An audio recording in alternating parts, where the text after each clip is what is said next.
Today marks a new day of a further unraveling of Fani Willis's case. Defendants Sidney Powell and Cheeseborough getting their case moved out of Fulton County into a federal court has now changed the rules of the game.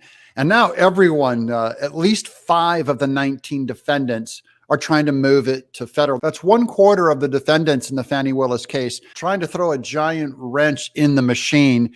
And this will end up spreading it all over the place, weakening their case against Trump, which is good. First, thank you guys for subscribing. I'm Doug TeNapel. This is Doug in Exile. If you like, and if you subscribe and comment, it helps push this video out to everyone. So thank you. Let's get to the story. This is Jeffrey Clark. Look, there's his mugshot. Judge will hold hearing on ex-DOJ officials' request to move Georgia election case to federal court. This is happening today, right now. In Georgia, a hearing is scheduled on Monday for defendant Jeffrey Clark, a former Justice Department official, as he tries to get the charges filed against him by the Fulton County District Attorney moved to a federal court. Who's Jeffrey Clark? This has a little bit to do with our case because he was an assistant attorney general, but for the Environment and Nature Resources Division. Has nothing to do with the election. I know that may seem like a trivial point, but it does actually play into whether if he's going to be able to get this thing moved out of Fulton County, Georgia or not. Here's the case against him.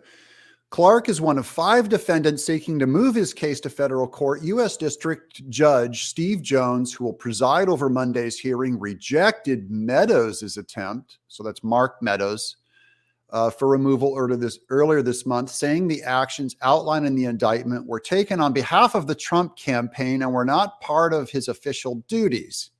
While the ruling could signal an uphill battle for Clark and others, Jones made it clear he would assess each one individually. And then here's Clark's lawyer's defense's comment on that. Indeed, the state has no authority whatsoever to criminalize advice given to the president by a senior Justice Department official concerning U.S. Department of Justice law enforcement policy based on a county district attorney's disagreement with the substance of the development of that. What's all that mean? Well, Clark came in and it was outside of the purview of his job where he told Trump, we need to talk to Kemp in Georgia about these votes. The indictment says Clark wrote a letter after November 2020 election that said the Justice Department had, quote, identified significant concerns that may have impacted the outcome of the election in multiple states, including the state of Georgia, unquote, and asked top department officials to sign it and send it to Georgia Governor Brian Kemp and state legislative leaders.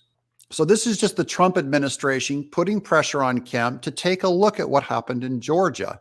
And the argument by Team Trump is, look, this is his free speech opinion. He is allowed to weigh in on this and tell, he didn't ask Kemp to do anything illegal. He just said, look at it. Okay, that's his free speech right.